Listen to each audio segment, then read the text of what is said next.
साकोली तालुक्यातील सेंदूर वाफा ते वडेगाव या मार्गावर आज एक धक्कादायक प्रकार घडला।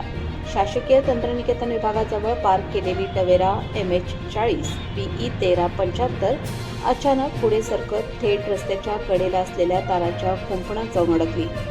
मिळालेल्या माहितीनुसार वाहनाचे AC सुरू असल्यामुळे ड्रायव्हर गाडीतच बसला होता, मात्र त्याला डुलकी लागल्याने गाडी हळूहळू पुढे सरकली आणि नियंत्रणाबाहेर जाऊन कुंपणात घुसली। या घटनेने परिसरात एकच खळबळ उडाली।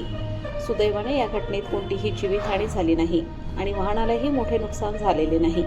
मात्र काही क्षणांसाठी परिसरात भीतीचे वातावरण निर्माण झाले होते। घटना समजताच जवळील ग्रामस्थांनी घटनास्थळी मोठी गर्दी केली, तसेच परिस्थिती नियंत्रणात आणण्यासाठी मदत केली। या प्रकारामुळे वाहन चालवताना सतर्कता आणि थकवा टाळण्याचे महत्त्व पुन्हा एकदा अधोरेखित झाले आहे।